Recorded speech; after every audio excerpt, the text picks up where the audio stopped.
With holiday plans and expenses coming up, saving time and money is key. Go with the most affordable meal kit, EveryPlate. Their fresh, pre-portioned ingredients are cheaper than groceries and delivered right to your door. Get meals at just $5.99 per serving, plus 50% off your first box with the code POA599 at everyplate.com. That's everyplate.com. Promo code POA599. Make a hit. We had no it wasn't on somebody's land that you knew. You just went, yeah, right. This. Yeah, of course. We would just drive down the road and be like, that's tree hits. There's trees up there. Yeah, right. Let's go cut that tree down. Yeah. Which is what we It was just someone's or the government's tree. 100%.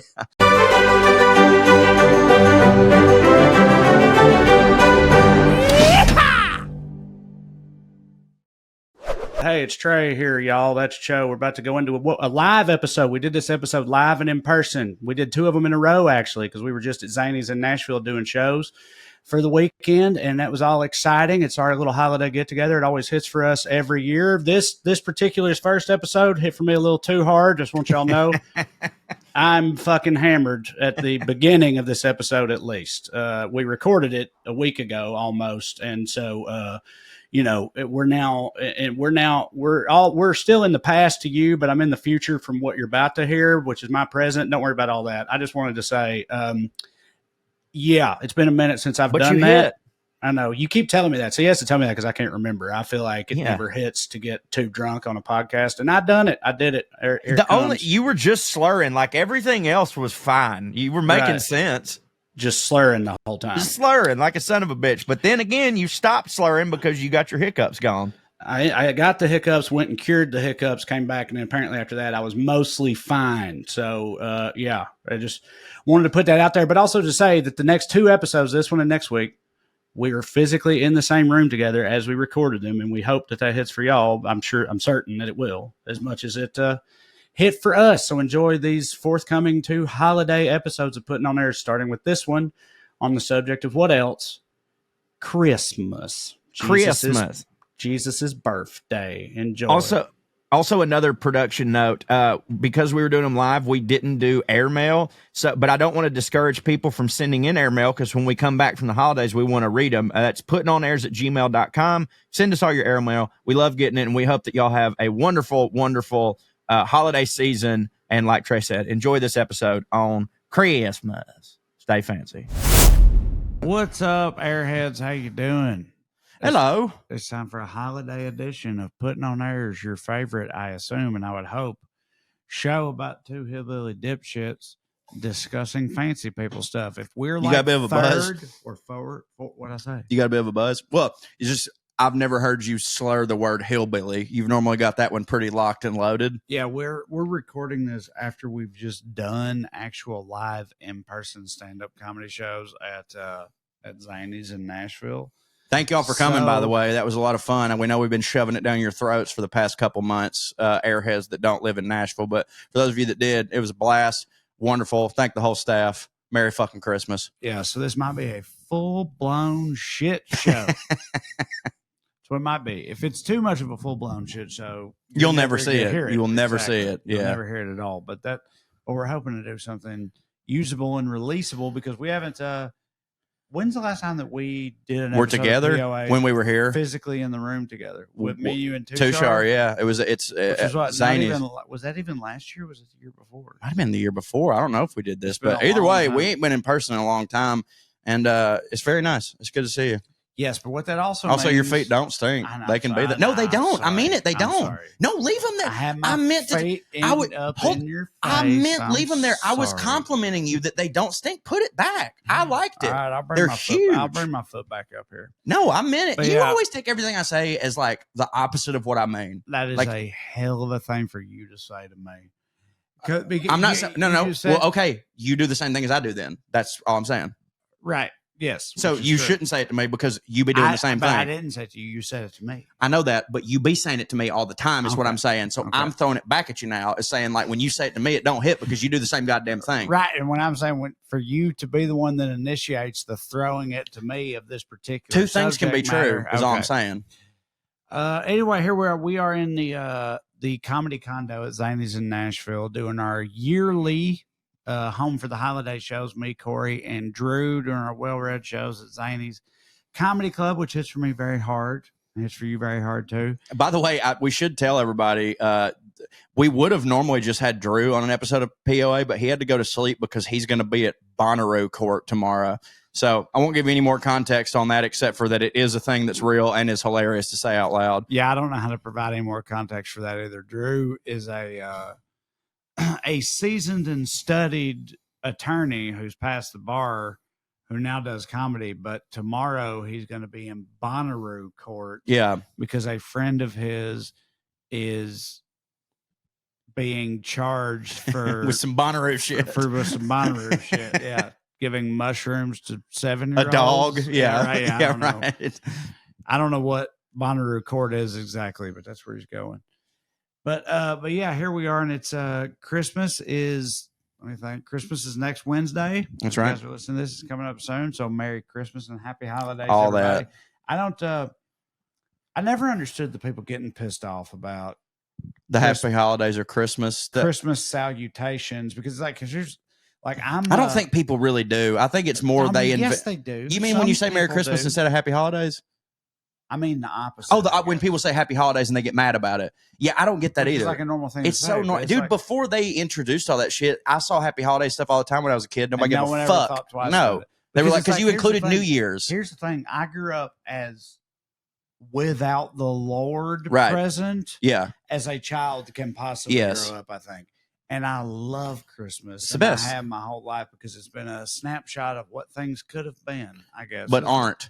Right. Yeah. It's like a Norman Rockwell thing for you. Exactly. Yeah, it's right. Like me just like staring longingly at a Norman Rockwell painting. That's how Christmas has always been. But I've always loved Christmas, and I do get that I get that literally Christmas is a Christian thing, even though a lot of his birthday. Sure, even though a lot of the things we do with it are pagan. I feel like we've long since it's blown by the point. Without question, we're in a post-Jesus Christmas time now. Like, don't get me wrong, because bro, I'm sorry to jump on you here. Please finish that thought after I say this. Even the fuckers that I know that like do love Jesus barely bring him up during Christmas unless they're at church. So like that, to me, that's all show. Like when I would imagine that being you and where you're from and everything, that most of the people that you are around on Christmas are pretty into Jesus, right? Or at least a lot of them are. Right. But they don't ever really get into not on Christmas Day unless it happens to be on a Sunday and they all go to a morning service or something. Right, which by the way, most of the time they skip that shit because they're like, "What's Christmas? We got to stay home. We can't go to church. It's Jesus' birthday." It has transcended. Yeah, it's a corporate holiday, dude. A long time ago. Yeah, but and I remember like, so when I was a kid, it was just like, yeah, obviously the week leading up to Christmas, if the Sunday before Christmas at church, they would talk about it and they would have maybe some sort of pageant or whatever. But like on Christmas Day, it was all about the toys. It was Santa. Like nobody was fucking pissed off at that shit. And I didn't even see like Keep Christ in Christmas until I was probably like maybe 12 or 13, you know, when that sort of kind of became a thing. But like all the people I know that are super into Jesus, like Christmas still is a separate thing because it's, and again, I was going to mention this, the Christmas tree is fucking pagan. There's so many pagan rituals that we do on Christmas that like, they're just separate. Well, so on that note, I guess I would like to transfer over to Puttin on Airs a long-running fight that we've had in the Well-Read podcast from the rest of the Me and you? All of it. Yes, me and you, but just generally speaking. You have a kid now, little baby boy, Precious. Yeah.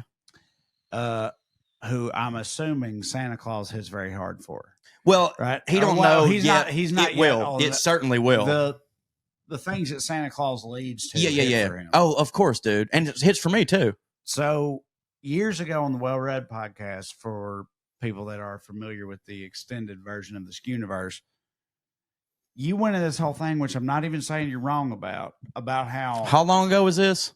At least 6-7 years. I'm a very different man now, so I can't wait to hear this. You went into this whole thing about how like Santa Claus ain't nern but Jesus turned around the other way. It's a lie that you tell the kids to get. Jesus, Santa. Two things can be true, though. The main purpose of Santa Claus is to find another way to lie to kids to make them act, because you can't tell them about hell. Jesus Hell. And when you first said that back then, I had kids already. Mine were 2, 3, 4 years old.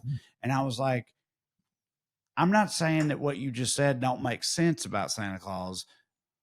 But that's not how you do it.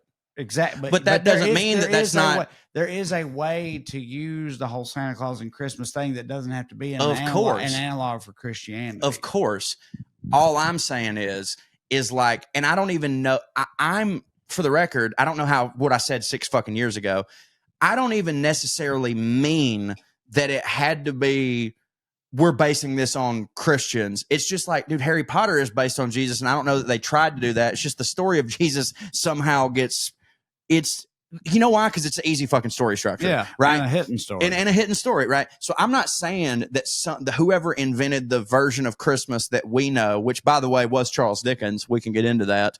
Yeah. Well, in a way, he made it more popular. He made it more. He invented the culture, the hallmark of Christmas that we know. Yeah, but not like the story. Of course not. No. It was, he made it popular. Yeah. Like, and please bookmark that because I would like that for my birthday when we get back home from Nashville. My birthday already happened as we're recording this. We ain't celebrated at home.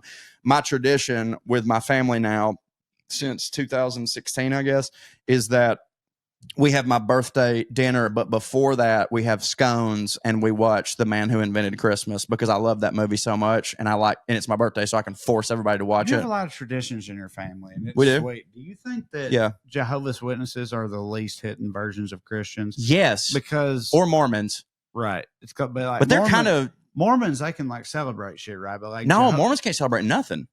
They don't. Celebrate I don't think nothing? they can't have Coke, motherfucker. How do you celebrate without caffeine? I don't know. Fucking no, maybe you know merriment? What? Maybe they do have birthdays. I don't know. One of the only Mormons I know used to get butt fucked by his whole family. All I know is Jehovah's Witnesses don't do none of that. No, they can't celebrate birthdays. They can't. Which, by the way, now that we're on this, it's like, how did Prince justify his entire existence with being Jehovah's Witness? I mean, I guess the same way that pretty much every Christian we've ever known. But Jehovah's Witness are way different than just Christian. They're hardcore. They're like fucking Muslims in that way. Like Muslims, they believe it. You know what I mean? What I don't know about Prince is I don't know whether he purported to remain a practicing Jehovah's Witness, or whether he was just like, yeah, I grew up this way, but now I love pussy and dick and buttholes all together. I've heard stories even before he died. There were stories of motherfuckers after he hit of Prince coming to their fucking house and knocking on their goddamn door. Okay, well I mean, you can look it up on your phone. Maybe it was bullshit, but like it used to come out all the time. Like,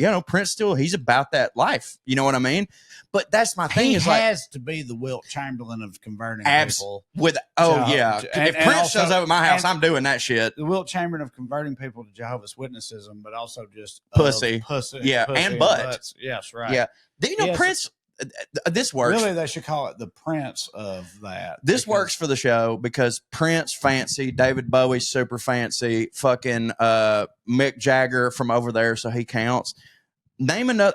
Those are the big 3 that immediately pop into my mind of dudes who hit so hard that everyone, even people who are homophobic, don't look the other way when they hear about them butt fucking because they're just like, well, yeah, I mean, this. We did is David Bowie. You know what I mean? See, I feel like the whole general culture has changed so much since that era that sure. I don't know that anybody exists because they all those dudes were hitting real hard in a time where literally I don't care how gay you were. Right. Nobody publicly admitted that they were gay. Of course not. I mean, Elton John was straight, Liberace was straight. I feel like that gave those guys some measure of fucking leeway license, right. So where it's like fucking Elton John hits, which he does hit so hard. He's the best. I've seen him twice. 2 best concerts I've ever been to in my life. But they could say that back then because it's like he would never have admitted publicly that he was a gay man. Where it's like now they do. Right. But publicly that they're gay. But okay, but Elton John, but Mick Jagger, here's the difference though. Mick Jagger, I'm talking about people who aren't gay. Like the people I named weren't. Well, David Bowie was gay, but he was bisexual. But I'm saying they were not just completely gay. Like what I'm talking about is people for whom people they just accepted that this dude's sexuality is whatever it is because they're a rock star. They're not even a person. Like with Prince, if you told like homophobic dudes I know that love rock and roll, if you're like, yeah, Prince was fucking dudes and stuff, they'd be like, I remember there's this bit on 2.5 Men when I used to watch it where Steven Tyler was like randomly on the show, and John Cryer's character, who hits, hey, friend of the show, might be listening. John Cryer's character sees Steven Tyler and he's like, oh my God. He's like, I lost my virginity to you. And he meant like while the song was playing, and Steven Tyler goes, man, it was the 70s. There were piles, you know, like some people get passed around and we didn't know who it was. You know what I mean? And the whole bit was like a hole's a hole. You know what I mean? The point was is like, it had nothing to do with gay or whatever. It was just sticking your dick in stuff hits. Like it didn't matter what it was. So like, I don't think anyone would ever be like, Prince is gay. Prince is Prince. You know what I mean? Which I think actually Chris Rock has literally said that phrase. Like he's not gay, he's Prince. I remember Jamie Foxx had a whole bit about wanting to fuck Prince too. Jamie Foxx had a whole thing. Was like, listen, I love pussy. I love it. He was like, but I was at a party at the Playboy Mansion, whatever. And it's like, and Prince looked at me and like kind of winked. He was like, I'd have fucked the shit out that little motherfucker. Little motherfucker. That's what he said. Well, dude, some of them, it's like you got to do it out of respect. Because like I've always thought, like if me and George Clooney were hanging out and like we just been hitting and talking and he sort of made a move on me, and I guess this is the whole like power dynamic that's not good. I would be like, I guess I gotta fuck. No, of course. Yeah, I guess I gotta fuck. But like to me, it wouldn't be like I think he could do something for my career. It would be like, this is George Clooney.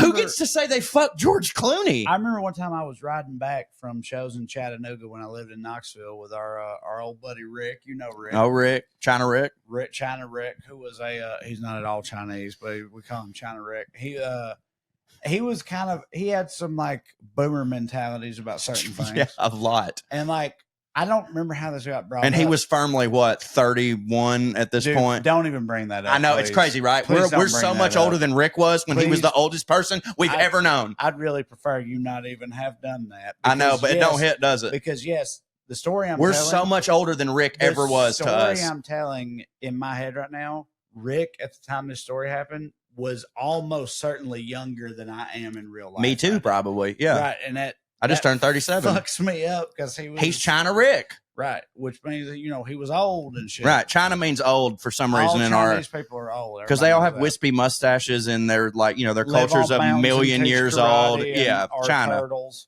Yeah. They're turtles. They can be. They can be anything they want. That's some Kung Fu Panda shit. But anyway. Yeah. Those movies hit for you? Oh, the fourth one, I've never seen them. I haven't seen the fourth one. But I've never.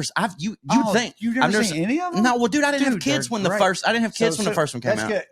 Go ahead, do your thing. My honest advice would be don't watch them because Bane is. He's gonna love them, so watch them with him. Give Bane another year, and then watch them. Yeah, and then watch them with him because they'll be fire for him. Yes, absolutely. But I know for a fact that just me watching them, it would still hit for me. Yeah, because dude, I rewatched Shrek the other day. Like I love that shit. Like dude, Shrek is crush for you. But if you wait until I want to sweeter than seeing your kid laugh. Have a little kid where it's like you show a little kid something that hits for you, and if you manage to make it something that you have not also seen yet, right? Nothing hits hard. You've talked about this a lot. We're all over the place. I know. Sorry. It's okay. It's a Christmas episode. Drunk. What was I talking about, Rick? I'll come back to it. You come back to Rick, but because we're on this right now, you've been talking about this for a long time, and I'm now starting to get. I mean, don't get me wrong. Bane's only about to be 2.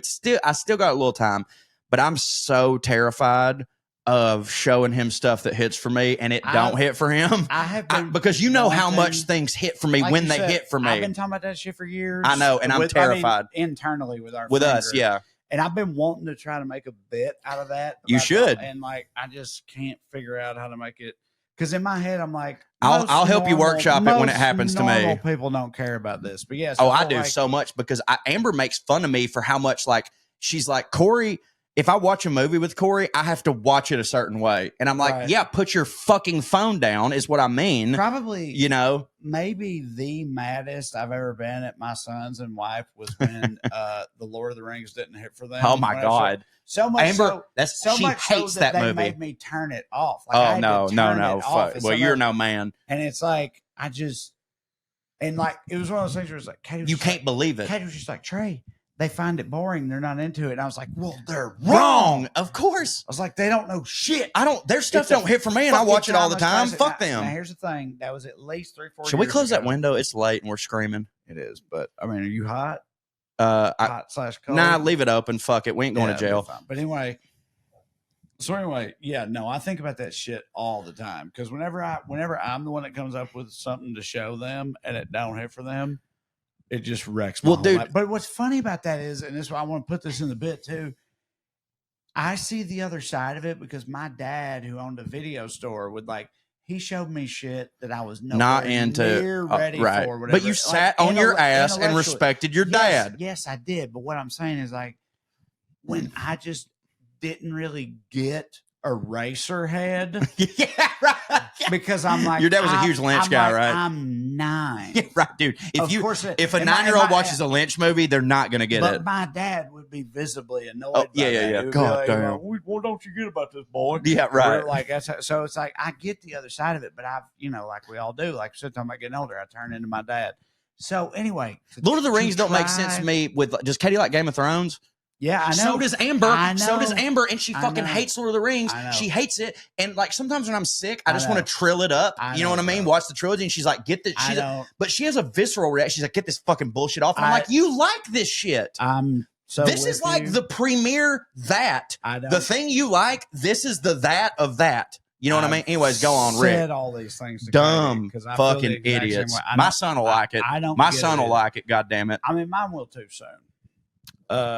But Rick, they did a lot of practical effects, and they still hold that. You know what I mean? It's not completely CGI. Go ahead. The Shire is beautiful. You should watching that movie just as an eye candy is amazing. Go ahead, Rick. Rick. Try to take this back to where we were earlier. Rick, who again was our like kind of boomer-ish buddy at the time, and we were coming back from some show in Chattanooga, and I do not remember how the Hemsworths came up. But I said something. They were hitting when we hung out with Rick. I mean, Chris was. Yeah, right. Thor. Yeah, he's been Thor since 2008. Okay. Oh my God, that's a long time ago. I know it's nuts. I wasn't going to break you off, but I'm just saying maybe not 2008. Us and Rick hanging out feels like removed from Marvel because but it's not. It's not. Me and you went to see Guardians of the Galaxy when it came out with Rick. Right. Holy fuck, we're getting old, dude. Jesus, don't I know it? But anyway, hey, get on his Patreon and My Hero because we need money because we have to retire. We're elderly. Chris Hemsworth, who was already Thor at the time, came up or whatever, and I said something to effect, kind of half joking, but not really. Where I was like, yeah, I'm totally straight, but I'd fuck that dude. And it upset him. And Rick was like, well, what? He was like, what do you mean, because you couldn't stop him from fucking forcing you to fuck your wife? Let him rape you? That's what pretty much we were saying, but without saying it. And I was like, because he's huge and jacked. He's like, you mean because it wouldn't be your choice? And I was like, no, dude, just out of respect, right? Yeah. Also, you're doing a bit. I was like, have you seen him? That's a beautiful person. Right. He transcends gender because he's a beautiful person. Right. Yeah, and that Rick types, they can't. It's like when me and you were talking about butt fucking Eddie George in front of my dad, and he couldn't have. They can't. But that's the thing. Is I think they can. They just won't let them. So for the record, I genuinely don't think Rick or my dad are homophobic. Fuck Eddie George. No. But I know. I just meant that I don't think they're what really are homophobic people. You know what I mean? Because my dad, I've said this a bunch, and it's crazy to a lot of people. I come from a southern town. Both of my parents are not only conservative, but they're Trump conservatives. Slurs of any kind were not allowed in our house, of any kind ever.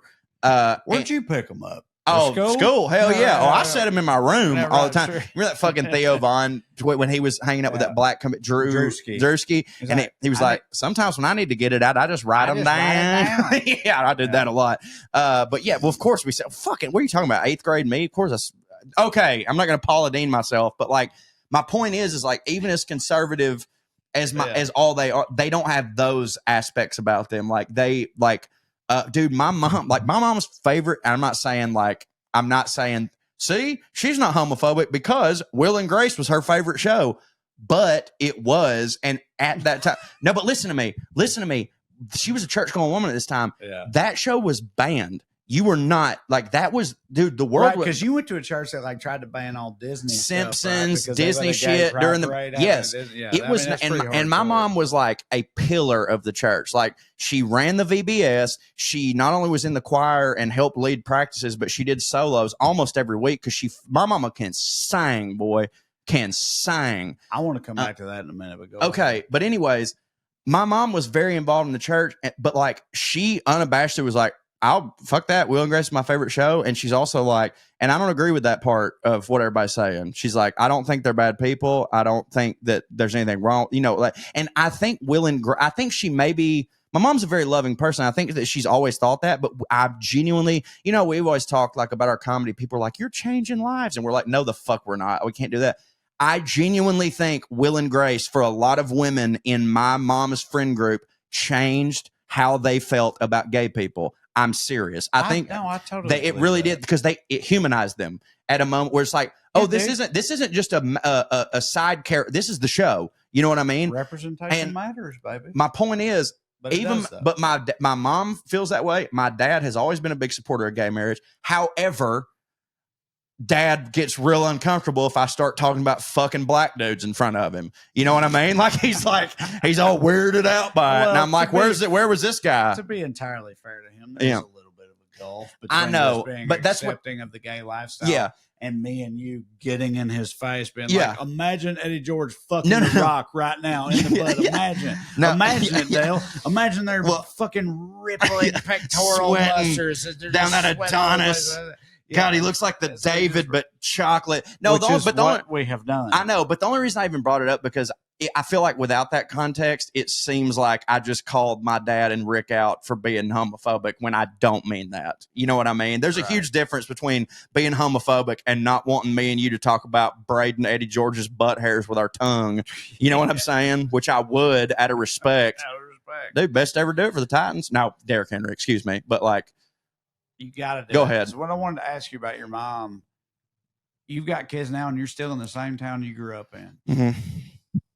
Where are you at on like being a pillar of the community? Your son's about to grow up and be, you personally, your son's about to grow up and be a part of the community. What, like, where are you at on like, not just like coaching's little league team or whatever, but being in PTA and being, like you said, I'm not going to be in PTA. I can tell you that. Your mom was like, she's there. Your mom wasn't in PTA. She was just in church, VBS, not PTA. No, I know. Yeah. But I mean, still. Oh yeah, I mean, being the person who runs VBS is still a. Like, she was a pillar. So for sure. I'm wondering how you are feeling about the prospect of being that guy, because you could be if you wanted to. I definitely could be, and I feel like there's part of me that's like, no, never, because like I don't want to deal with that shit. Yeah, because this community don't help. Well, it's not even also just doing things. No, it's not even. That's just like the nature of me and your business. Like I'm not. By the way, please understand.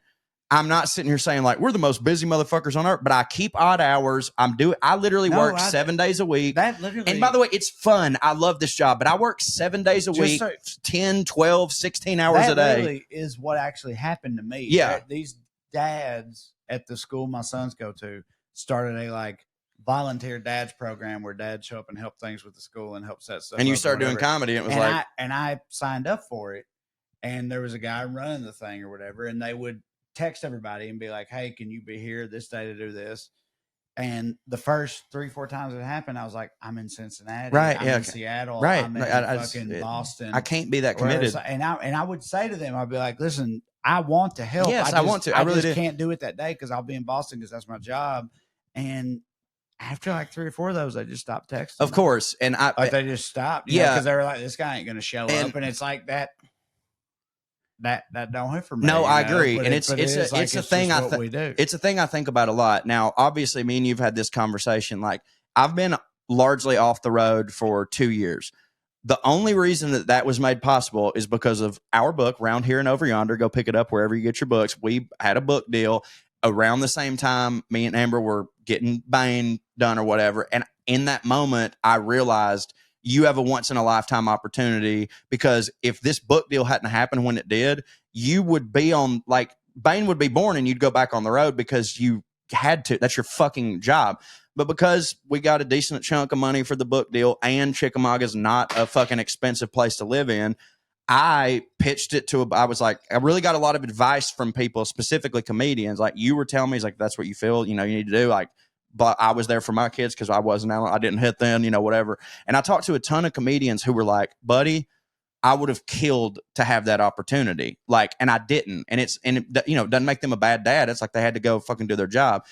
And so I've got to stay home. And now, granted, it's been 2 years later. I'm about to start going back on the road again and shit, which I'm getting super fucking anxious about or whatever. But because of that, I've been not really more involved in my community, but like super, family oriented. I've been there, and I've been thinking about this a lot because like I'm about to go back on the road. I'm about to get back in like pitching shows mode and all this shit. And like, yeah, they're going to stop texting me too. But I also do want to be there. I mean, I'm gonna make it fucking work. Like I'm gonna make it fucking work. It is a little, me wanting to be a pillar of the community and get involved in my kid is a little bit different because I had kids so late that I have no interest in being friends with 25-year-olds who have a kid the same age as me. Okay, well, that scares the fuck out of me. The thing. What's funny about that is like, because you are still in Chickamauga, yeah, you're gonna have to deal with that, of course. But in California, you don't. Me, it's the exact opposite. They're all 70. I'm the young every school thing I show up to, me and Katie at almost 40, we're the youngest right there. A lot of adopted shit situations. I don't even think it's just that. It's just they just it's a different lifestyle they wait. I mean, it's like you had a kid at 35 or whatever. 30 35 and like that's what a lot of people are doing now, which is totally fine. It's the right, but no, I think you should like. Well, I can argue that. No, I agree with both sides of the argument for the record. Yeah, I'm about to say, I agree with like, hey, no, my back 40 will hit because my kids will be raised and I'll still have energy. I get it. And I think that's also true. I only know one thing though, and I try to consider the lilies of the goddamn field. And at first it's like, God, I'm having kids so old. Like my kids, it don't hit for me that I'll get to be a papaw less. Because that's just reality. That's true. I will get to be, if Bane has kids, I'll be a papaw less because I waited so long and I'm going to be older. You know what I mean? But I could also make the argument of like, I would not be this good of and I'm talking purely for my child, not for me. I wouldn't be this good of a father 10 years ago. I know me. Yeah. I sucked. And now I've lived and I'm like, I don't mind staying at home. Well, a lot of people wait now because they need to get financially secure or whatever. And it's like, I can't argue with any of that. And that's a good move and all that. Yeah. Like I totally get why people do that. I think all things being equal, that's what a person should do is wait. You're about to bring up energy, aren't you? I was just going to no, it's not even that's the thing. It's not even just that. I just think that like, biologically speaking, it's inarguable that we're built to do that. Yes, kids way couldn't agree more. But that's part of why our society hits so hard because we can get out of our biology and think. We don't have to go on primal urges. We can just be like, yeah, but it makes more sense if we do it for us then. But it's also part of just why like the world don't hit in general is because it is smarter. It is a better idea to wait until you're in your 30s to have kids. But that's not how it's been done. That's not true. To do. No, of course. Dude, and Amber was a geriatric pregnancy, and she's 2 years younger than me. Exactly. Yeah, no, I mean, you're right. Right. You're right. So, I don't blame anybody for waiting. I mean, that's what almost. Well, how about this? I won't say one's better than the other. I'll say I'm glad I did it this way. How about that? Right. And for what it's worth, I feel the exact same way about having them young too. Right. I feel the same way. Sure. I would too. It's like, for me, a big part of it is my dad got to be a grandfather. Oh, what happened to him? You've never talked about this. You never heard about that? No. Go ahead. No, I'm kidding. Fucking say your shit. Oh, yeah, pancreatic cancer. Right. Didn't hit. No, didn't hit. No. It was like 9/11 in that way. Yeah, right. 9/11, pancreatic cancer. We've added a lot of stuff to the list of stuff Hitler that don't hit. Hitler don't hit. It's coming back, but like it's funny when we said Hitler don't hit. That was like a statement that you could just be like, yeah, everybody agrees with that. And now it's like 5 years later, everybody's like, Hitler does hit. Shit, we need to do an episode of Hitler on this fucking pocket. Specifically focus on whether or not Hitler hits. Yeah, I could make those arguments. Anyways, I totally get why people wait, and I get why they would, and it makes sense to me. And you're not wrong about any of the reasons to wait. But on the other end of it, as someone who did that accidentally, it also hits in certain ways. And biologically speaking, that's definitely what we're supposed to do. I mean, even biologically speaking, but it's also, it's like you live in Chickamauga and you're talking about, you said, you're like, I go to all these fucking parent things and the other parents are 24 years old because you live in Chickamauga. Right. Because so like all my Salina friends and stuff, I had Bishop at 25. They all had kids. Of course. Everybody had kids, Yeah. and everybody's totally fine. But if you live in LA like we do, Yeah, you're the younger ones. I go to middle school stuff, and we're 10 years younger than right. else. So it just depends. Here, by the way, you said you chose to have kids later in life. No, I didn't. That's the first time a woman would let me fuck her in the manner to conceive it. Like, no woman was trying to have a kid with me at 24. Right. You know what I mean? So, like, I'm not really going to say that was my choice. You know what I'm saying? Like, I had serious relationships back when I was 24, and they all ended in flames because I was a piece of shit comedian who made zero money and didn't give a fuck about. Whenever they were talking about, like, where are we going with this? And I was like, I'm doing a set at the bar. What are you talking about? Like, what do you mean? Where are we going with this? And they would all move on. Like, no, none of them would. Like, I remember I tried to date long before Amber, but it was right pre-hit. I was trying to date this chick that I'd always loved in high school. And we were always super good friends, just like a chick that I was friends with. That there was, I mean, like, she was hot, and of course, but like there was none of that. It's just like we were buddies. But I'd always kind of secretly loved her. And I knew that she liked me too. I knew that she did. Like, people had told, like, yo, it'd be so fucking great. Well, she ended up having a kid, right, with another dude, and then they divorced or whatever. And I tried to start dating her, but it was me pre-hit. And like, we went on the date or whatever, but then it just fizzled out. And I was like, I couldn't understand. I was like, well, I can't understand it. But now it's like so clear to me. Like, she had a fucking child and you weren't a guy that she could marry, you idiot. Right. What are you fucking talking about? So like, anyways, whatever. Weren't you? Were we about to start talking about Fancy Christmas, and then Rick stuff got brought up? Man, we're 33 minutes in, and yep, we can swing back to Fancy Christmas. There's that, and there's also a thing. Do you need to pause? Which we will do right after this. Right after this. All right, I'm going to tell you all about Lumen. What are we talking about? We're talking about metabolism. You know what your metabolism is? Your body's engine. It's how you turn food into fuel. All that stuff's one of the most important things your body's got going, really. And I feel like most of us don't understand it even a little bit. I know that I surely don't, or at least I didn't until Lumen came into my life. That is, Lumen is the world's first handheld metabolic coach. It's a device that measures your metabolism through your breath.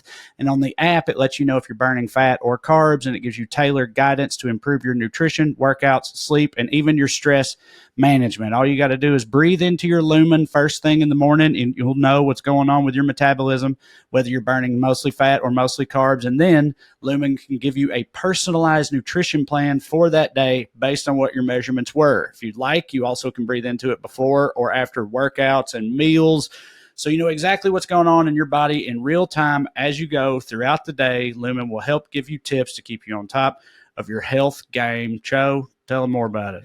Yeah, I mean, I echo what you say in the sense of I've heard the word metabolism, but until Lumen, I didn't really know.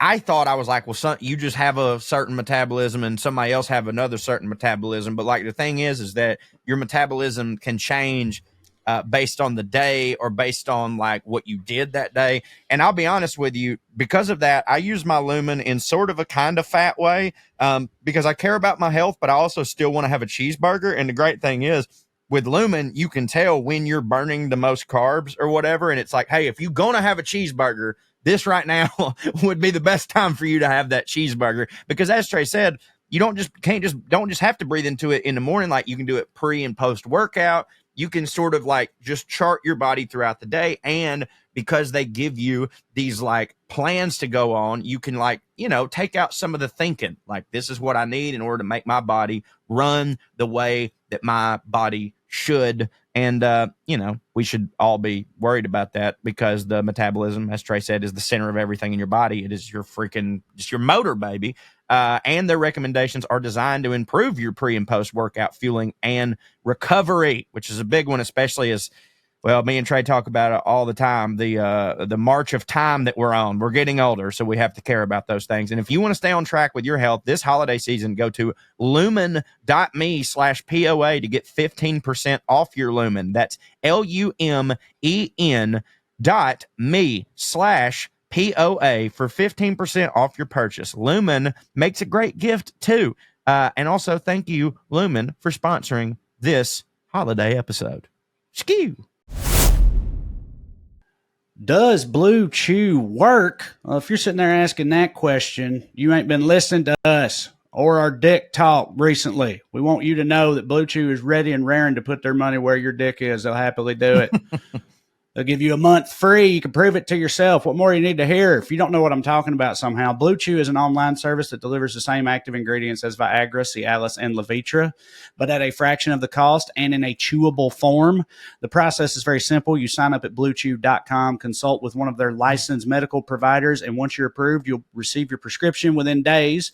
Blue Chew's tablets are made right here in the U.S. of A., prepared and shipped directly to your door, which is the best part of the whole thing. You can do it all on the computer there. That means you ain't got to go to the doctor's office, have any awkward wiener conversations, wait in line at the pharmacy, run into your old guidance counselor as you're getting your dick pills. You ain't got to do none of that anymore. You can do it on the computer with Blue Chew, and you can take them anytime, day or night, so you can plan ahead to get down, or you can be ready to get down whenever an opportunity comes up. Joe, tell them more. I tell you what, I absolutely love Blue Chew. Been using it for a long time, and sometimes my friends will ask me, they're like, does it work? And I'm like, bro, it makes my dick harder than getting left out of reindeer games. You know what I mean? That's difficult. That's tough. That's a tough time. It's tough, man. It's really hard. And by the way, you can just try it for a month and see. And if you don't like it, they'll give you your money back. It's like you're not going to lose anything, but I know you're going to love it, because the thing is, it's not saying like, oh, I got a problem in the downstairs department. It doesn't have to be that way. Sometimes you just want extra confidence, because there's nothing sexier than confidence, and Blue Chew can help give you the confidence where it counts. And Blue Chew, by the way, they want men rock hard. They told me that's the mission. They will not stop until every man is bricked up like a brick house, till every tent is pitched, till every rod is raised. Discover your options at BlueChew.com. And we've got a special deal for our audience. Try Blue Chew for free.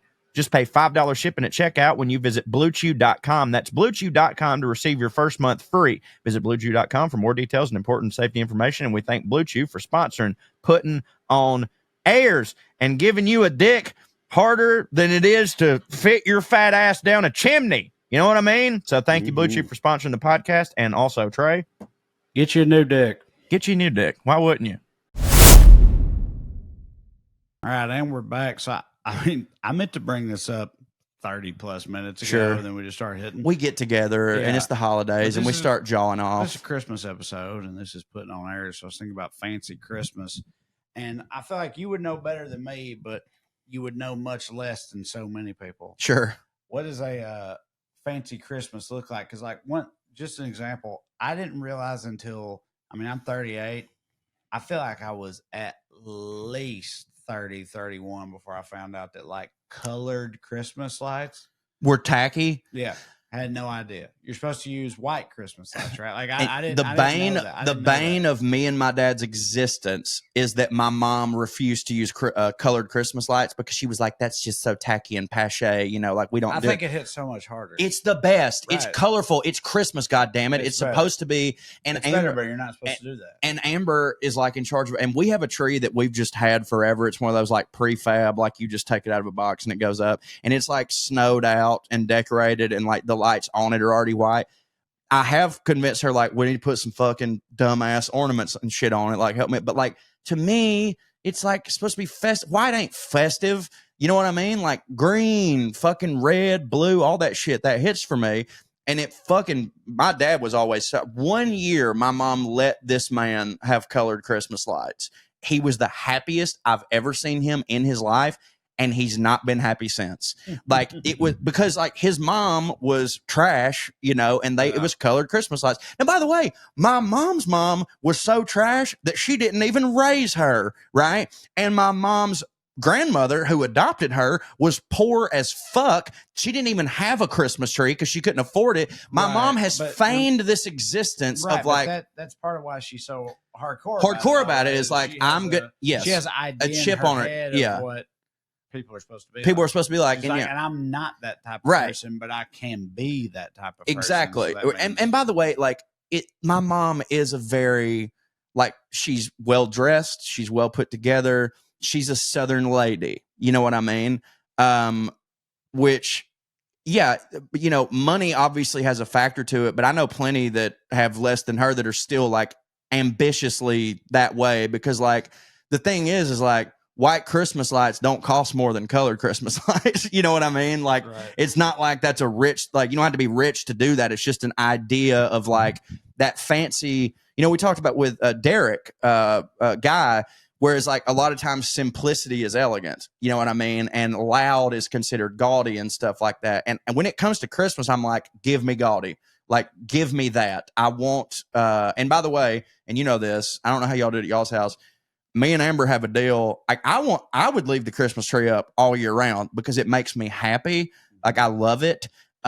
We put it up Halloween night because I told her, I was like, I like it being up for longer. And she gives me that. She's like, on Halloween night, we put it up and we leave it up till fucking January or whatever. Yeah. But some people ain't about that. A lot of people are not about Most, that. I'd say. We typically, our rule is after Thanksgiving. That's most people's rule, which I get. So, but this year, in between Halloween and Thanksgiving, we needed a new Christmas tree because we bought a house this year and we're at a new place. And Katie found one she liked and she went and picked it up and she brought it home. And we plugged it up and put it in to make sure it worked and everything. You just left it up. Once we had done that, she was like, well, there's no point in taking it down, which I agree with. Yeah. But I made some post about I took a picture of us or something and posted it. And there were a lot of people being like, what the fuck? Yeah, like, what are you doing? It's right. Not even fucking Thanksgiving hasn't even happened. Oh, dude, I did a podcast from my living room like the day after Halloween and the Christmas tree was in the back. I didn't even think about it. And dude, people were, I mean, obviously they weren't like calling me slurs or nothing mad about it, but they were like, what the fuck? You know what I mean? And I was like, it makes me happy. So I put it, and I like to, we leave it up all of January too. Which a lot of people think is truly insane. But my thing is like, I want to leave it up in February, January and February, because my thing is the worst part of the year. The worst part of the year is when it's cold, but there's no dinners to look forward to. You know what I mean? Like in December, cold's fine because it's festive. There's snow, there's Christmas trees. January and February are just cold. Dude, so I think January and February don't. No, I know. But you know what hits a lot harder? If every day when you come home, you're tricked into thinking it's still Christmas. Because it's cold outside and there's a fucking Christmas tree in there. Well, how do you feel about the idea that like that happens, but then you're like, oh, but it's not. No, but it is though. But it is because Christmas isn't a day, my friend. State of mind. Christmas is a fucking state of mind. I'm very Jimmy Buffett when it comes to Christmas. You know what I mean? Like it's just an aura because I still keep like my favorite candle of all time is fresh balsam, which is like the Christmas tree smelly one. We from the all during the winter, I keep the Christmas tree smelling shit going on, the trees up or whatever, and it just makes me, I mean, I don't have to explain myself. It makes me fucking happy. Like, because those scents and like all this memory stuff, it's just like, I feel like a fucking kid. I love Santa Claus. My dad fucking loves Christmas. You know what I mean? It's great.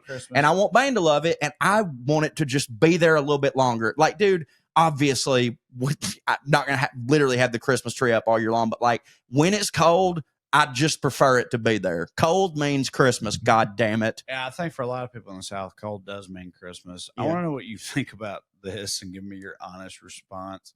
You know my backstory. You know I grew up or whatever else. We used to go, wealthy child of an investment banker who lived forever. Yes. Upper crust. Yeah.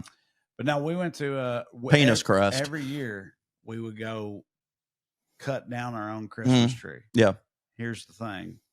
It wasn't actually, it was just an oak tree. I don't even know if it was oak. It was some kind just of. Just the Charlie Brown shit? Just something, bro, more far off than that. Yeah. Like they were not, and here's the thing, I'm tree dumb. I'm very tree dumb. Yeah. But we all know what a Christmas tree looks like. Yeah. It weren't that. Right. It weren't. It Which was a Christmas tree is a fir, right? I don't know, but they're evergreen. It's a fir, yeah. They're evergreen. They're like pine in that family. And it's like, there's a whole bunch of trees that are evergreen. That was our only criteria. Right. Here's the other thing. We had no...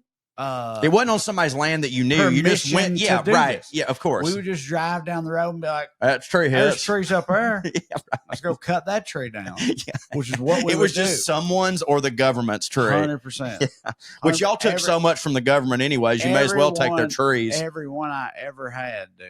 And like, and the thing is, as with so many things with my childhood, but that's like, nice though. I didn't know any better. Right, of course. Me, it's like looking back on, it's like that wasn't even remotely a Christmas tree. That was just some bullshit type of evergreen. It didn't even have leaves. And also, dude, it's like we would by the time we took it down in January or something, it was dead. it was just Yeah, you didn't have to take it down. All the brown You just needles swept and it up. shit was You falling. just Yeah, swept the back- tree up. That's exactly what happened. And Yeah. that was every Christmas tree I ever had, and we didn't know that there's anything. I think that's Like, beautiful, in though. in my head, That's beautiful. in my head, every year is like, this is a great family tradition. Of course, just go We're get a going random out- tree. We're going out, but I didn't even think of it as random. You Right, know right, what I'm right. saying? Yeah, yeah, yeah. Like in my head, it was like we go out and we cut down our Christmas tree. You get a every tree, year. and it Oh, becomes the Christmas tree. But my dad was just Stealing someone trees. else's bullshit tree every year off of their land. It's got crab apples on Yeah, it. Like, dude. what the fuck is this? But I do think that's sweet, though. Like, that's a cool memory. Like, Yeah. obviously, you don't do that now Right. but only because you don't want to go out and cut your own fucking Christmas tree. Mhm. We didn't cut it, but we would go to the we would go to an actual Christmas tree farm, which they had one in Chickamauga. Just some old boy I knew that I used to do cocaine with, like during Christmas, he got the Christmas tree farm. You know what I mean? But now, like, it's just like everybody just got like the fucking fake ones are like easy. You keep them forever. It's whatever. There's no sap in your shit. But I think with Bane though, because me and Amber have always been like that, because it's like I do love Christmas, but we don't have a kid. Like, I think with Bane, I want to go back to like going and getting our own tree or whatever, and maybe we'll steal it. But I was about to say, I mean, isn't the only like legitimate way to do that in the modern world we live in, isn't it, to either go to A Christmas tree some farm, land that somebody you own or your Right. people own, yeah.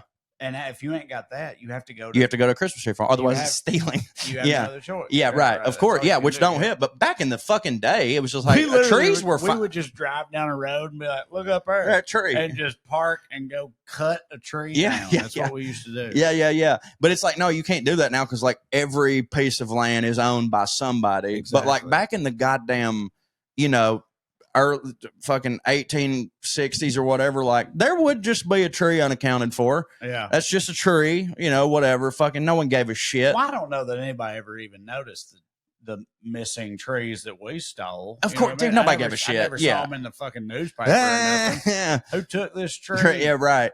Yeah, Never yeah. happened. But now though, you would be caught doing it. Like even if the person that you stole the tree from didn't care, if a cop drives by and sees a man hacking a tree in the middle of the night, they're going to be like, "Is that your tree?" What? Yeah, is that your tree? Or maybe they wouldn't. I mean, where we're from, I don't know. But like California, you ain't fucking getting away with no goddamn tree, I would say. So what's like a classy Christmas to you? Well, first of all, Christmas trees for a classy family, it's like White. right in front of the huge window they have Oh, at yeah. the front of their house. Or and fireplace. takes up most of it. Yeah, yeah. And it's huge. Yeah. And it's almost entirely white. Yeah. With like a Gold. garland or whatever. Yeah. Or an whatever, angel. Yeah. Yeah. Like, is garland even the shit that goes around? What, like a ribbon or something? Ribbon, that yeah. goes around it. Garland And- is like when you make somewhere else look like part of a Christmas tree. You're right. Like So- garland is when you drape Yeah, it over your yeah. thing, and it's like So- that's a Christmas tree But sleeve. you know for sure, they're like rich people who like are rich and not even wealthy. Oh, I but don't just know, rich. actually. You do know though. Okay. When I say this, you know that they can, and I bet a lot of them do, hire a person. Yes, to decorate and to shit. just put up their Christmas tree Yeah. and the rest of their Christmas stuff. And Of it's like- course, that ain't fun. I was about to say, Make your fucking wife I was do about it. to say, it's like, I get. I mean, I'm busy. I understand, but it's like, it's a, I don't know. That's a family thing. That's part of what the season is supposed to be about. I Even if- agree. even if it don't look that good, just do it. Get your sorry ass kids out there, Right. and make them help you do it. Right. you know? Now, like, I don't do any of it, but Amber does, and I watch Bane while she's doing it. You know what I mean? And, like, that's enough. Like, she fucking... But the thing is, and I know people are going to be like, no, it don't. She just says that. My wife tells me the truth about fucking everything. It hits for her to be doing busy stuff like that. And Bane has to be watched by somebody, and it hits harder for me to sit there and watch The Blacklist with my Well, son. I mean, it won't be long. But I until watch her he do will- it. He's in the yeah. It won't be long until he's helping. Of her do course, that, and which then is I will, precious, and then I will. Of by course, the I will. way. But I'll only be doing it because he wants to do it, and I love him. Like I'd never help her out instead of watching The Blacklist or whatever. So But I'm jealous. in the So room. jealous of you, dog. It's You have great. so much incredible shit coming up. Me and in your Dorfman, life. You don't even know. I know all the shit you got coming up. Dude, in your life. me and Dorfman talked about it tonight. Like I was fucking, of course, in there just like he asked me how things were going, and I took that as an opportunity to stand up and give a 30-minute dissertation on how much I love being a dad and all this shit, which I'll always do. Like, hell, we've gotten in trouble on the Well-Read and this. Like, y'all just talk about your fucking kids now? I'm like, now that I have one, now that we all have them, you're goddamn right. I'm sure this episode is probably not hidden for somebody. No, I think they're still listening. Yeah, well, I don't give a fuck. It's Christmas. It's about family. But like I was telling him, like last year at Christmas was obviously cool. He was 1 year old. It was cool to have him pictures or whatever. He's running around now.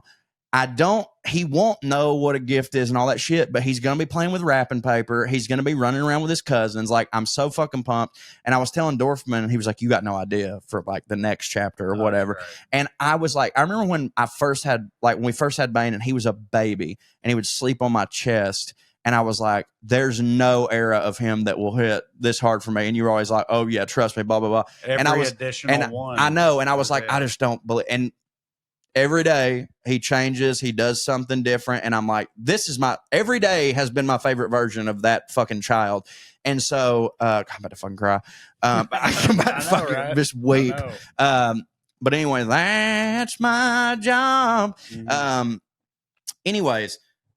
Yeah, so when I can't wait till he gets super into Christmas. But we were talking about the fancy people that have everybody do that for them.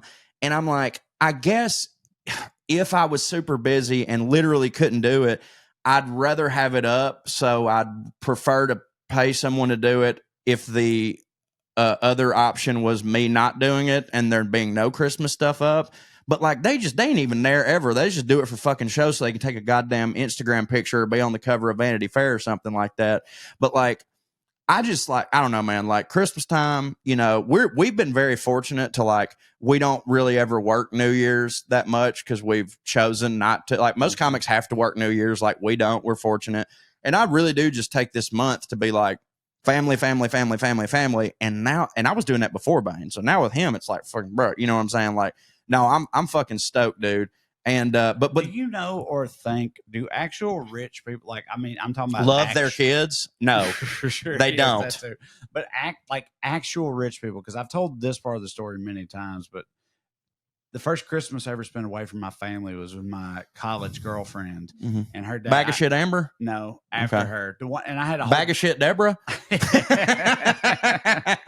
had a whole bit about this about how when I got there, they didn't have plates on the wall. Their plates matched. And all that shit. I was like, what the fuck is this? And that's all true. Of course. I was like, what is happening? Yeah, right.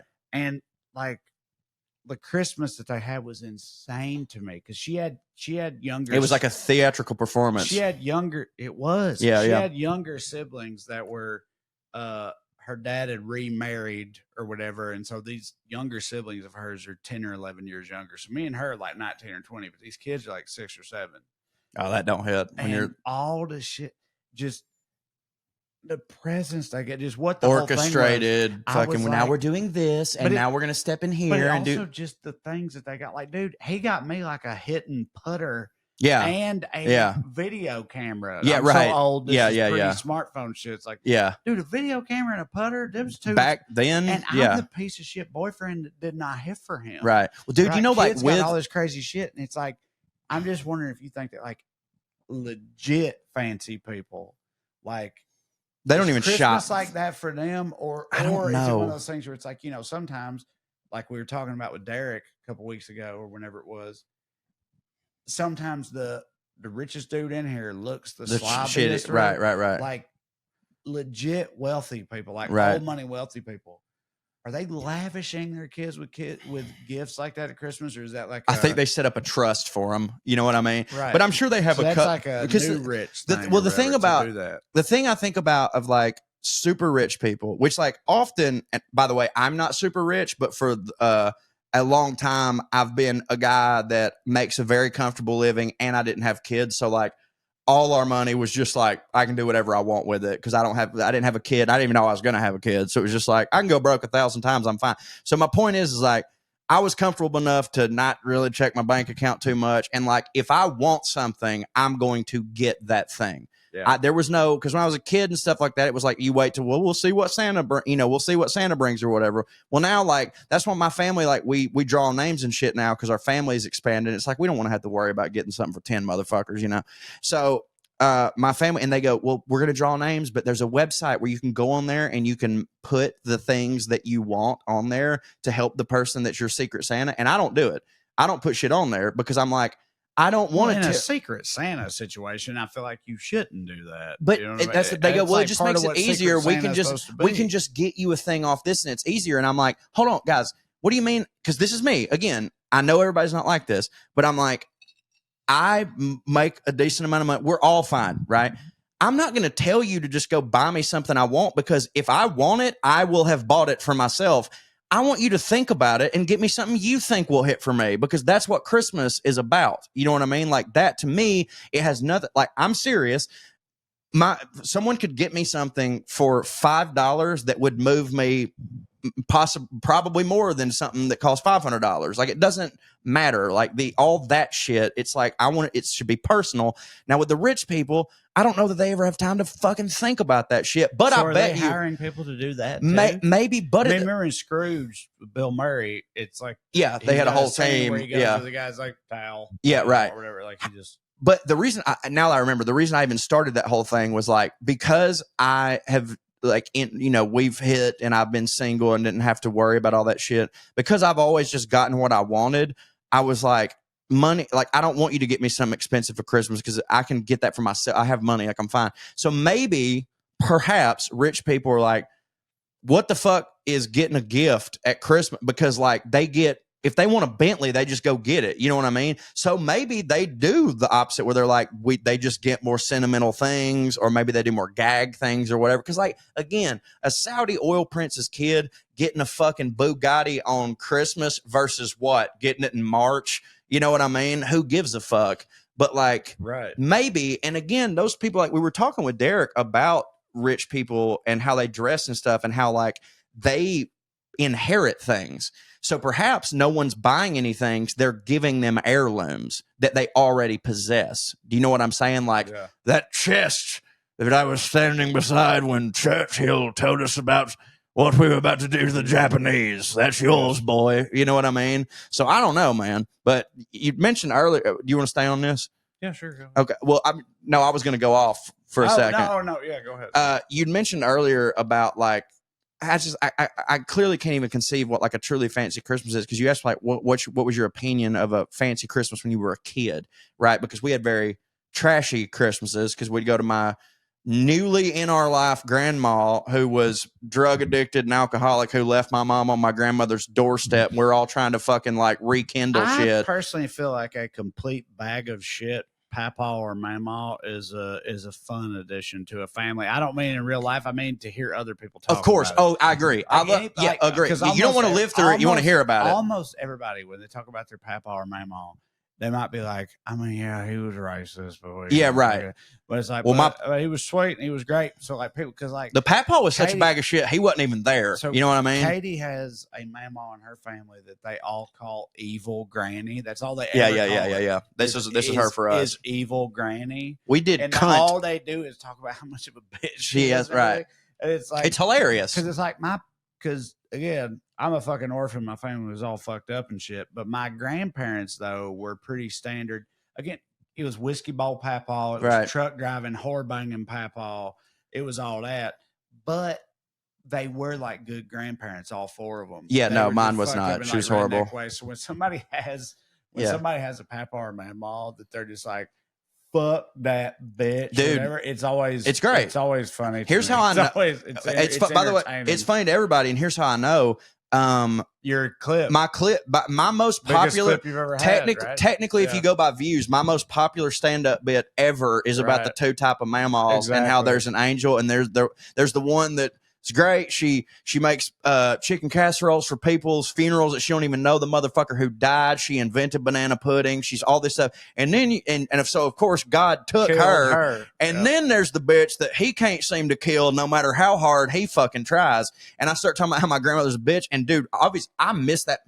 like I love doing new material, but that was a bit that like I had just added that tag to that joke right before we recorded it, and I was like, I did not get to spend enough time with That's this. better than doing it afterwards. Oh, I agree. No, I agree. But I was like, I did not get to spend enough time with this joke because it really, I was like, I found that new angle, which by the way, made that was the start of my fucking, 20-minute closer or whatever.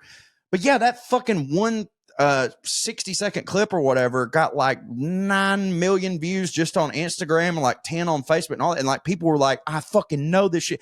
And I kind of didn't know, like, because most people, like when you talk about grandmas, everybody worships theirs. You know what I mean?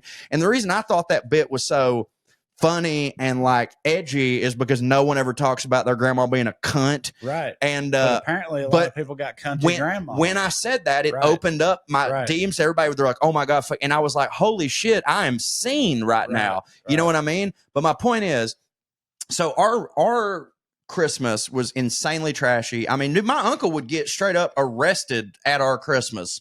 Like the cops would be just come get his ass because they found his meth shit. You know what I mean? Women would get beat.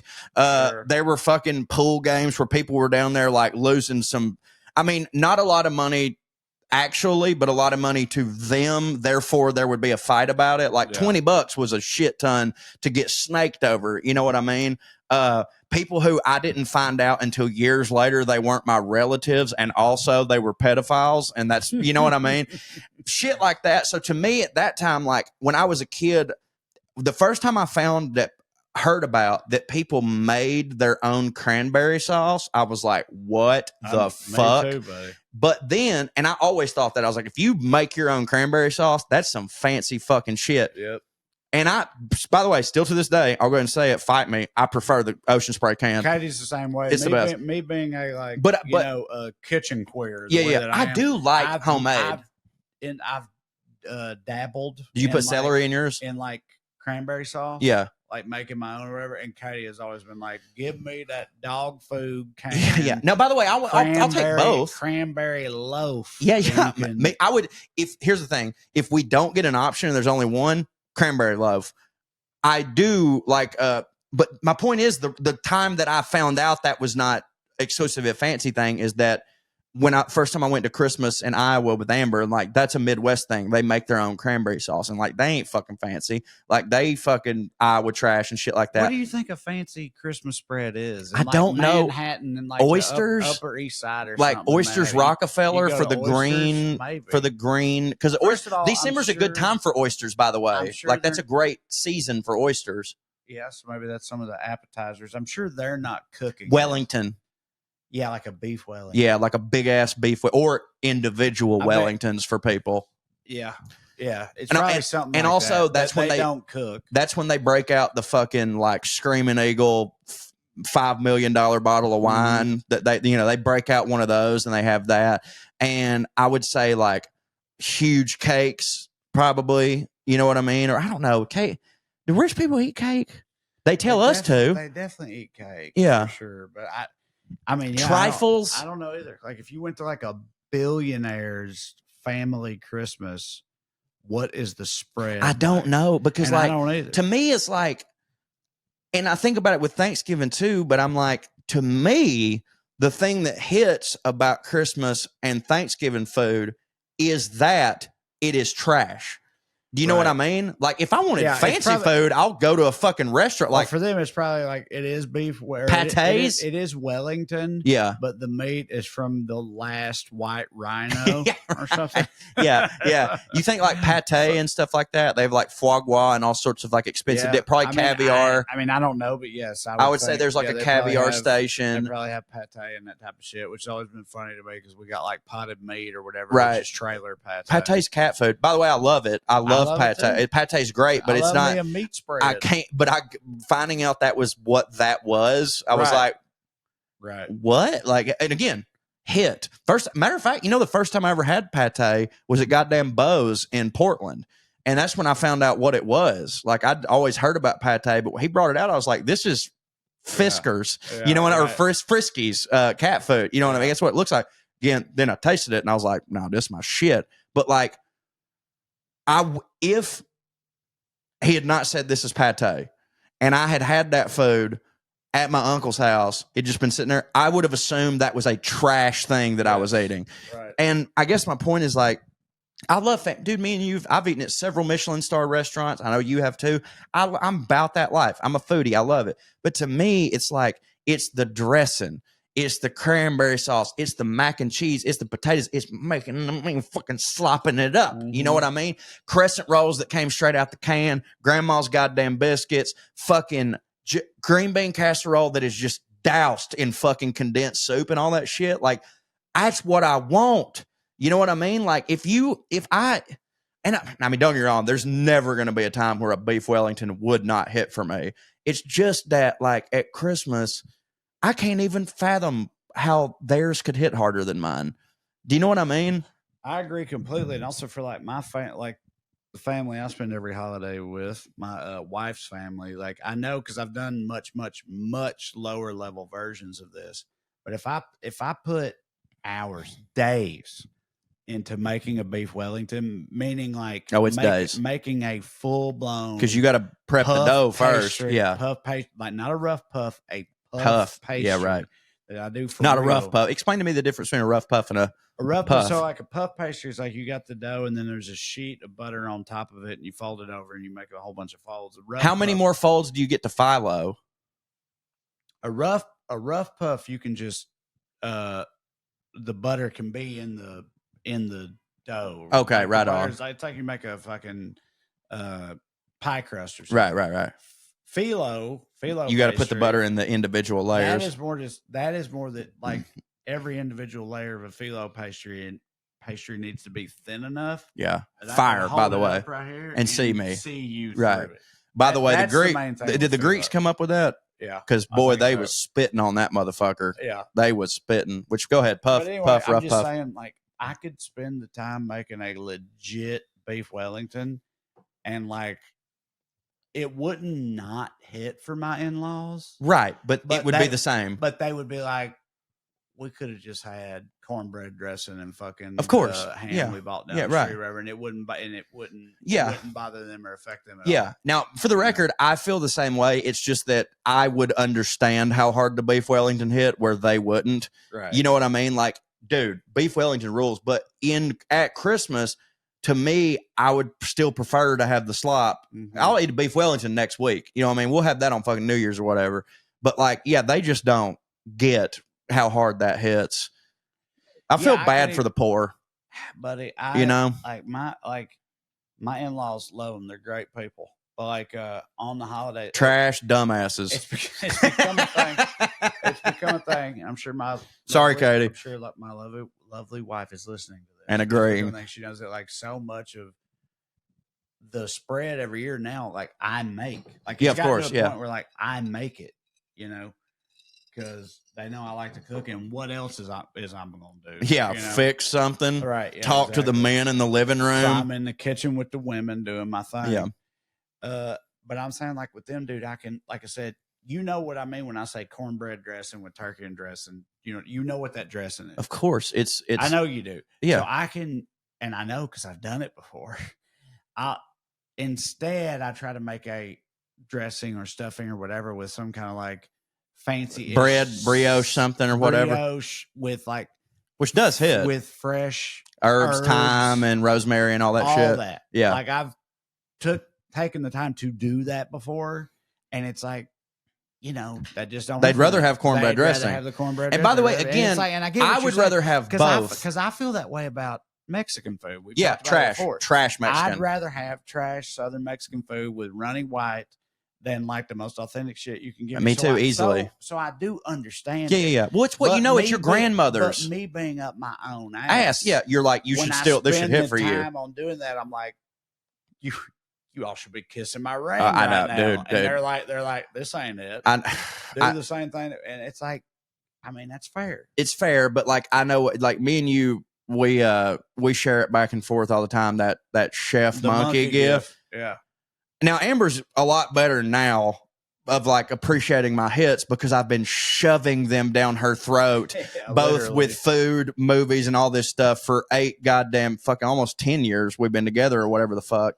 And But like used to before, like they were very much just like Iowa people are very much just like meat and potatoes, and it don't even really matter how they taste. You're just supposed to shove them down your mouth, Yes, like meat and potatoes, cream of chicken soup, all that cream shit, cheese, which again hits it does like hit. it. It does, but hit. like it would piss me off so much because I would go in the lab, not to get the lab, and put some time in. Put some time in and really make something that's super hit. Yeah. Only for her to be like, "Oh, just leave it in the microwave. I'll eat it in a couple hours." I'm like, "No, you have to eat it right now. Like you don't, right? No, you don't understand. Like this in is a couple hours, it ain't gonna hit. It won't hit. Right like now. It just came out the oven. It's crisp. Right. Like you don't understand." She's like, "Can I just eat how the fuck I want to eat?" And I'm like, "Not that since I've been there for 5 hours. No, you absolutely cannot. You know." But now she's like, she'll go, "Ooh, look," you know, like she gets it now. But before she's had no appreciation of it or whatever. And like the only fucking people, by the way, in my family who it's me and my mom, because everybody else in my family is just like, I don't give a fuck, just shove it in my fucking face. Like my sister, one of my favorite quotes from my sister, one time she was hammered drunk on whiskey, crying, and she goes, "I just don't fucking get it. Like, look, chicken nuggets are chicken nuggets. Why do you give a fuck that mine are shaped like dinosaurs?" You know? And like Kirby is and I love her, and that's why I love her. She's a trash fucking palate motherfucker. Like, you know, picks shit off pizza and stuff and like won't eat, you know what I mean? And I'm not like that. Me and my mom will eat fucking anything. I'll give it a shot. And there's stuff here's the thing. There's nothing except for licorice that doesn't at least a little bit hit for me. Yeah, right. There's things that I'm like, well, I'm not going to choose that, but if that's what you're having, I'll eat. It. Yeah. Right. Nothing don't not hit for me. Right. It all hits for me. It's just varying degrees of how much does it. Like the other day I was on fucking Blue Sky or whatever, and I did this thing where I like somebody had shared like, here's the top 7 pizzas, rank them or whatever. And it was like Sicilian, you know, Detroit, Chicago, whatever. And I listed them all in my order of rankings. And I was like, however, please understand, I love every single one of these. Right. These like, all hit. Yeah. I'm not saying this is number 7, therefore it's bad. I love it. I just like these other ones more. You know what I'm saying? And, but yeah, I would love to try. Now, here's the thing. I would love to try your brioche stuffing. I would also, though, and now my grandmother's goddamn dead.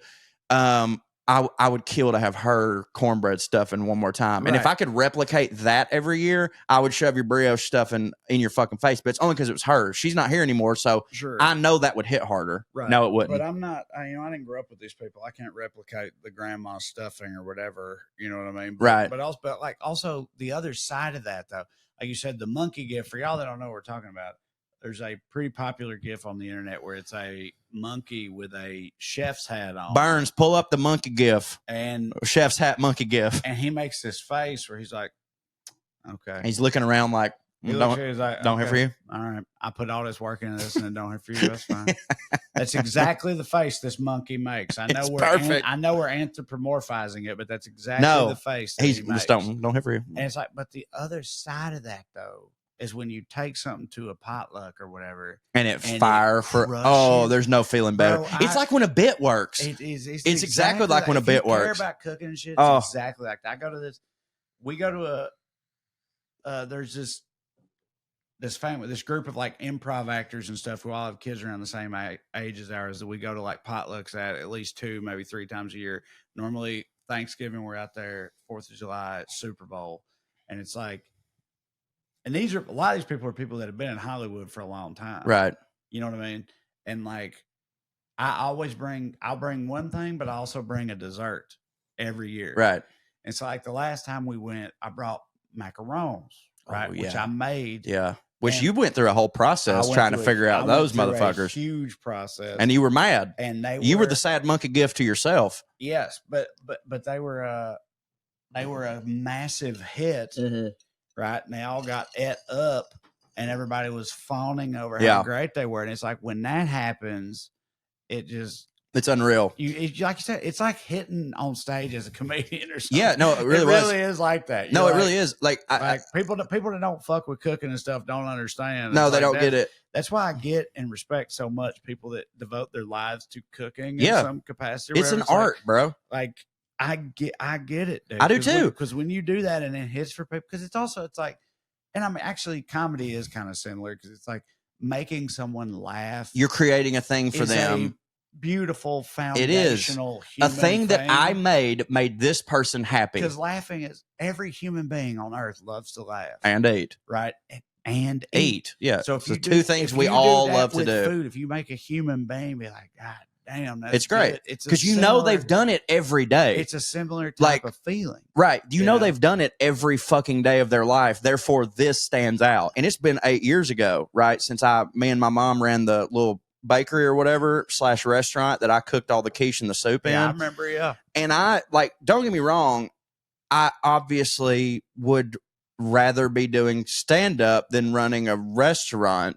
However, during the day, I got some of the same feeling because I made pretty much all the fucking food, right? And 8 years later, I still have people in Chickamauga on a weekly basis either hit my mom up or me to get one of my soup recipes. And I always end up disappointing them because I was like, I just have to make it. I don't do that. That's not my thing, is to use recipe. I don't know. I just go in there and taste it till it hits. And then that's what it got. But it makes me so fucking happy. Because it's not like these people didn't know what soup was. They've had soup their whole goddamn life, but mine made so much of an impact on them that they were like, you know what soup I want? That motherfucker soup. Because that shit hit. And no, I love it. Dude, oh God, one of the best. This is a year. My mom said this about a lot of my soups, but I thought I thought that's a funny sentence. It is a funny sentence. My mama said this about a lot of my soups. 8 years ago, I was making soups professionally, right? So my mama had basically had all of my soups, and she gave me dabs on fucking all of them. But it's been a minute since I've knocked my mom out, and a year ago, I made this tomato basil soup that stopped her in her goddamn tracks. And she had to she called me about it. We talked about it. And again, I've made her soups and stuff that she was like, this is very good, but that's the end of it. But this one, she just kept going on and on about it. She's like, it's so what'd you do? And I'm explaining all this. Is actually, I put a little bit of lemon zest in there at the end. Mm-hmm. And also because when I make my mom a soup, I don't just give her I will give her a big thing of it, but I want to go over there and I'm going to prepare her a bowl, because when I make soup, especially tomato basil soup, I also make a savory basil whipped cream that I dollop on top of it with a tiny scotch of lemon balsamic vinegar that just adds all these depths or whatever. And I'm like, I have to do this for you. You know what I mean? This is how I want you to eat this. And now I'm going to leave the rest of it with you to do whatever you fucking want with. But this is going to be a fucking experience. Because the day, bro, that I found out whipped cream only has to be sweet because you put sugar in it. Right. You can it's just before it gets to butter. So I make, every time I make soup, I make some type of savory whipped cream, and it just elevates fucking everything. And when people appreciate that shit, oh God. And by the way, that don't take 5 hours. That takes 2 seconds, which is why I don't understand why more people don't fucking do it. Dude, the last time me and Katie were at my in-laws' place. Can I make a drink? We're talking about food. Thanksgiving. Hang on. We're about to wrap it up. Are we? I don't hit.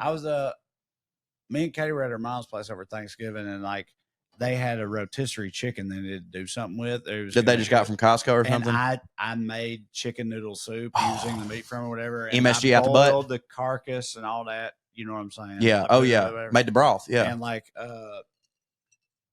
and everybody ate it and hit for them. But then Katie texted me the day before yesterday, and she was like, "Hey, my mama wants to know what your recipe was for that chicken noodle soup you had." Nice. Exactly. And that's the shit. Again, it's MSG, bitch. Put it in there. The Chinese ain't going to do nothing to you. It's like hitting on stage. Yes. It's like getting a standing ovation or something. You're like, yeah, that's what's up. But also what's great about when a recipe or something hits for somebody is that and that you will live on you will live on forever. Right. You're immortal. And that one too, like you said, the Colonel Sanders is still alive every time I eat that motherfucker's chicken. I literally was there, and she was like, "Hey, we got this rotisserie chicken we need to do something with." And I was like, "We can make some chicken noodle soup out of it." And then I just threw that together. I make a fried chicken noodle soup. I didn't look shit up. Of course. I've never happen. looked anything up when I make a soup. Because I'm just because I make refrigerator soup a lot. Where it's we'll just have some shit around. We don't really have, all we got is ingredients. We don't have, and I'll just be well, this is about to go bad. Where we got some beans or whatever. And I'll just invent a fucking soup. For me, you're like a natural talent in that way, where it's I always felt the same way I feel about people that try to learn music. No, you got it. Shit or whatever, where it's you can learn to play shit, follow along with it. You can learn a song and play the song, but just jumping in with somebody and just going. Yeah, right. I always it's felt different. That, I always felt that way about not having a recipe and just making stuff hit. And in my head, it's jazz. It's like jazz. It's jazz. And it was always like versus baking, which is math rock. Right. But it's like that's another level of hitting in the kitchen is when you can just go in there and just throw something together and make it fire. And so like I feel like it took me 10 years to be able to do that. Oh, I mean, or probably more. No, me too. Probably like I've known fat buddies who hit real hard. And they still ain't got it. They could I know they just always could do it. Right. Like when we were I started way younger 16 years old. Right. Yeah. They could just do it. Yeah. They could just throw shit together because they was fat and they knew what hit. Well, I just like, with Amber, she get like, dude, this will happen all the time. God love my fucking wife, but she's a very recipe, like it has to be a recipe, and that's whatever, dude, live your life. But like she cannot possibly divert from the recipe in any way, even if something about said recipe doesn't hit for her. Right. Like she made this thing one night it was very good, but I came in late and she's sitting there eating it and she's like, telling me all day she was like, making this new recipe I saw on TikTok, whatever. And I was like, oh, you're eating. I was like, how is it? And she goes, it's good. It just like, could probably use more seasoning or whatever. And I was like, well, why didn't you put it in there? And she goes, I just followed the recipe. And I was like, but it didn't hit for you.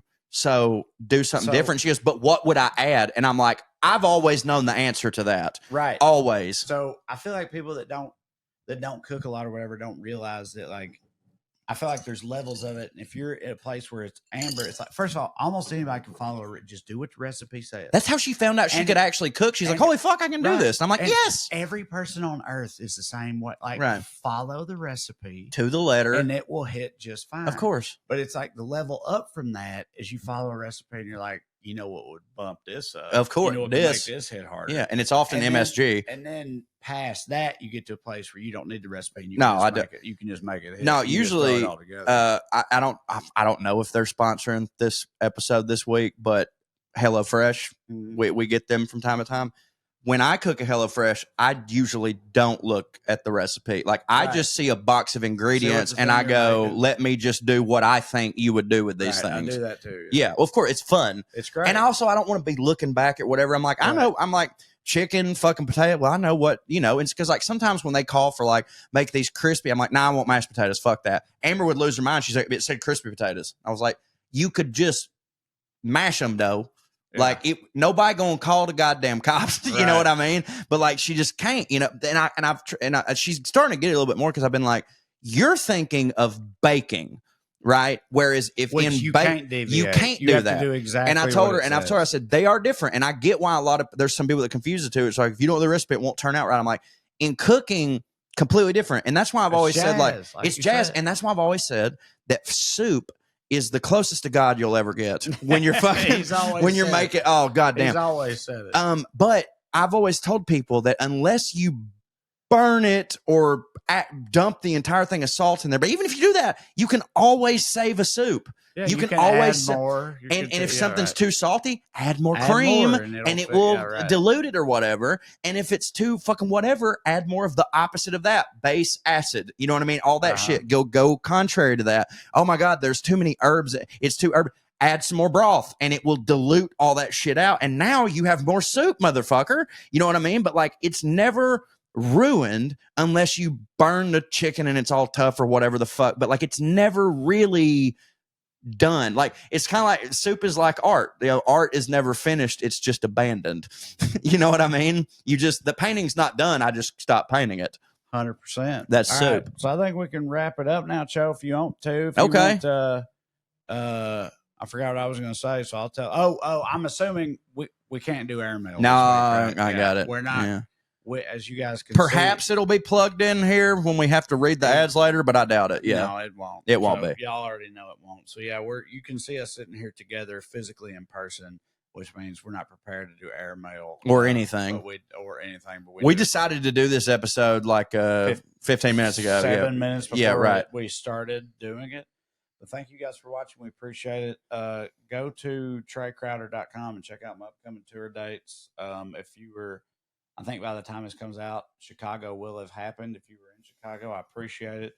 I got a bunch of places coming up in 2025 and beyond. So go to TraeCrowder.com. Check it out. By the time this episode comes out, my latest for the Atlanta Journal-Constitution on Christmas, a little Christmas essay that I wrote with an added listicle to it because I'm hip, will be out. So go to the Atlanta Journal-Constitution or AJC.com and check that out in the opinion section. Corey Ryan Forrester, you know my fucking name.